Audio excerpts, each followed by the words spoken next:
shriveled up. Do you have some fitness goals? Like at this point in your life, you've kind of been through fitness a lot. It's been a big part of your life. Do some of your fitness goals kind of change as we get a little bit older, do you think? Not for me. No. Yeah. No, because with hormone replacement and all the stuff that I do, even at 55, my body functions essentially the same way it did when I was 30. And I'm not exaggerating. Like, I have no problem doing hard workouts, kettlebells, heavy bag workout, jiu-jitsu.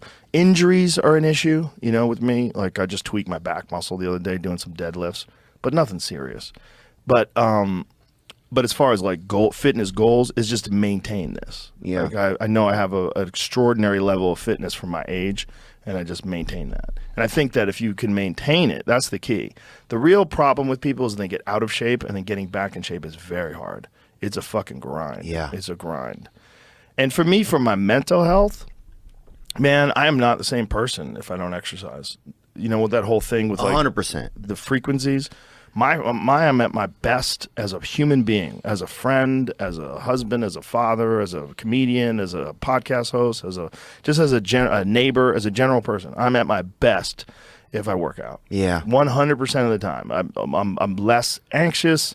I don't have any demons. Everything's good. I exercise it all out. It's just like, it's like a purge that I have to do. I have to do that purge. And if I don't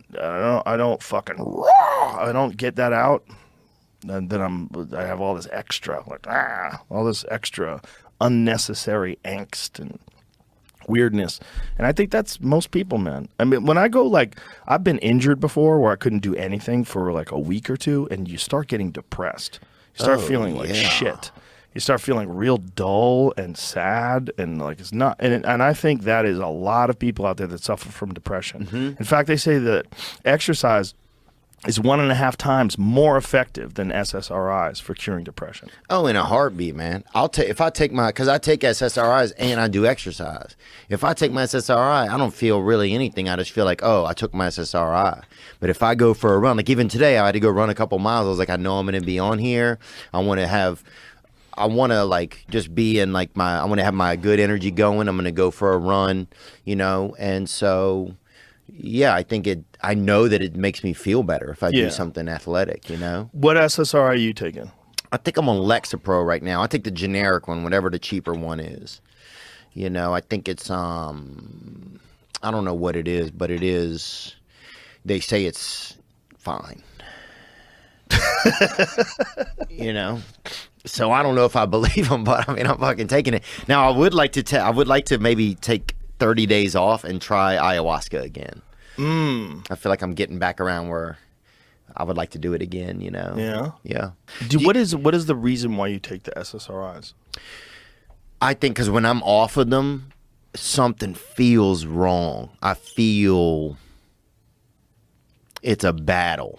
A battle. It's a battle to, even if I do running and I do fitness, right? It's a battle to keep myself even.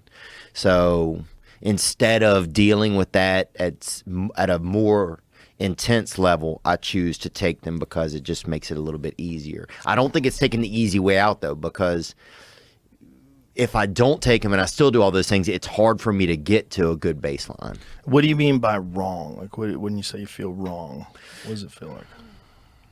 I feel like at any moment, kind of my feelings can just drop off into like a really surprised low.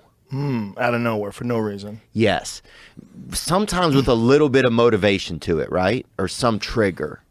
But the level that it drops off to, it's too much of a drop for me to not get some help. If it were a little bit and it felt manageable, that's okay. But when it's pretty steep, it's like, oh man, this feels sometimes scary. Yeah, I know what you're saying. But it's doing that ayahuasca stuff made it a lot better than it had ever been. Neil Brennan said it basically cured him. Yeah, he's the one who took me to it. Yeah, he said it made him much happier. It cured him of like a lot of his what he felt like were personality disorders that he had.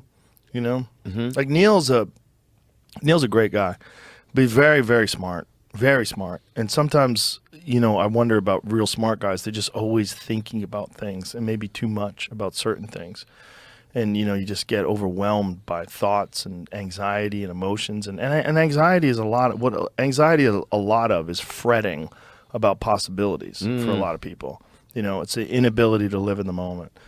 And you fret about anxiety, and a lot of it has to do with childhood trauma. A lot of it has to do with genetics. A lot of anxiety is a weird thing. Like, they think that anxiety, whether it's a learned behavior or not, you can actually get it from your parents. I don't know why.